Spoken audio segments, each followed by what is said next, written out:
Alright, right off the bat, I know people won't do this, but please don't go and harass anyone I mentioned in this video. All the links and stuff to creators and whatnot that I mentioned won't be anywhere mentioned in this video because I don't want people to go around and harass anyone mentioned in this video. This is for educational purposes only, and be sensible at the end of the day. Just be sensible. So TikTok, right? Platform that everyone uses on their phones these days, whether you're sitting late at night in bed watching TikTok or with your missus just scrolling through random stuff, having a laugh, right? Until you find this one guy, okay? On the surface, this is a guy named Paul Breach. Put a video of him on screen right now. A middle-aged man, well, mid-40s, as far as I'm aware. On the surface, he looks fine, right? He's just sat there doing his little dances, a bit cringy, but you probably think, oh, it's just someone's dad on TikTok, nothing to see there. It's when you go deeper down the rabbit hole that you realize that this guy is the sketchiest guy I have ever known, right? He's been creeping on my FYP, or For You page if you don't know what TikTok is, for a couple months now. And there's a big fiasco going on at the minute, a big drama, with him basically being as creepy as you can get, right? Now, off the bat, I don't know anyone in this. I don't personally know the guy. I don't care to know the guy, to be honest.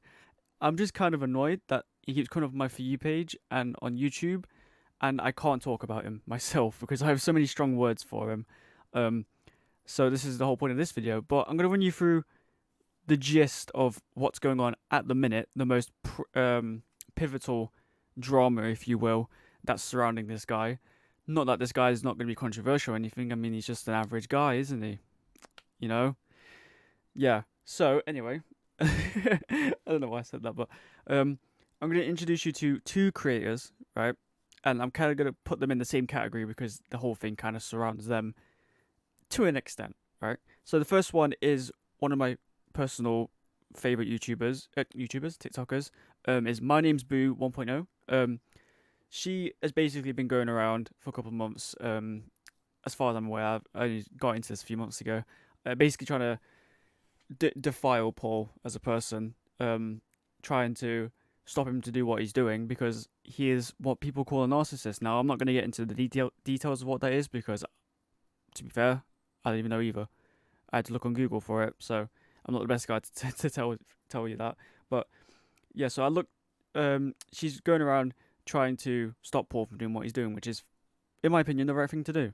It's a good thing. It helps the community. It helps us, and it helps his victims get peace of mind. Because if you don't know, this guy recently has been exposed, quote unquote, for taking photos of a 19-year-old, I want to say model, but I could be wrong, but a 19-year-old regardless, in stuff like lingerie, inviting her to an Airbnb room, completely creeping her out, where she's had to go on live with Boo and almost get formally interviewed just to get herself some peace of mind. And that's where it hits the nail on the head for me, right? Because I'm probably been showing you some TikToks in the background as I'm talking. This guy's body language and his image, it doesn't just terrify me, it scares a lot of people.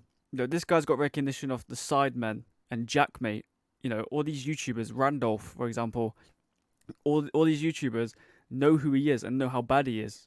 Yet he's still on the platform. Now, his main TikTok, Beat Beyond the Eye, I believe got reported and banned not too long ago, and he's made a second account where he basically had a dig at Boo in one of his TikToks. But Boo, if you're watching, nothing's your fault. He's just taking it way out of proportion. You know what Narcs are like. He will do that, right? Personally, I love Boo and I love her message and what she stands for, and I will defend that for my life. If anyone wants to come at me, I'm ready. I'm gonna hold the smoke, if you get what I mean.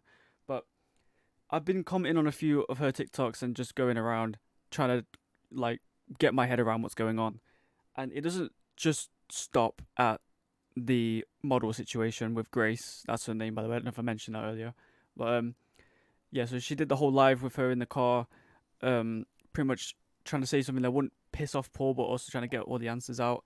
And that just unlocked 3 points on a PC game. Sorry, my expression got off. I'm doing this in one take because I'm funny like that.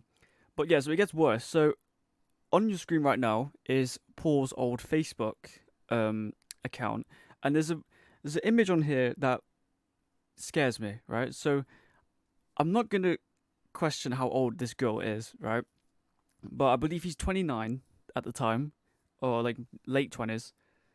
I would have said she's 16, but I'm not gonna assume that. But she is very much younger than him. You can tell by the clothes and the way. Well, you can't really see her face, but the way she's like presenting herself, you'd think she was younger, right? Um, Supposedly he got this woman pregnant with what is now technically, well, what is his son.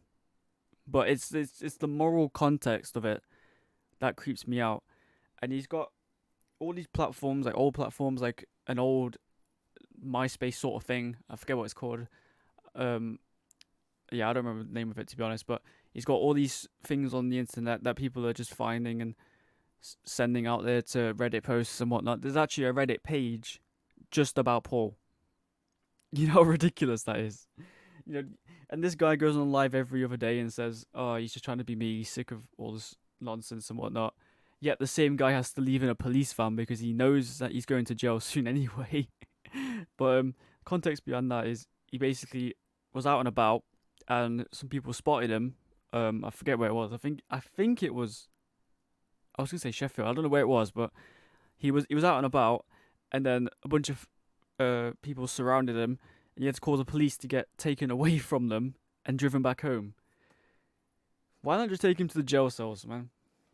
That's really all it is to it. Like on the surface, like if you're like a middle-aged mum or whatnot, and you look at him and go, "Oh, you know what? It's just someone's dad. He's just having fun," and then you find out like the bottom line of it, and he's sat there going on TikTok talking about plane crashes in Tanzania. I'll play a clip of that now for you. It's just stupid. I don't get why he does it, but at the end of the day, I don't really trust him.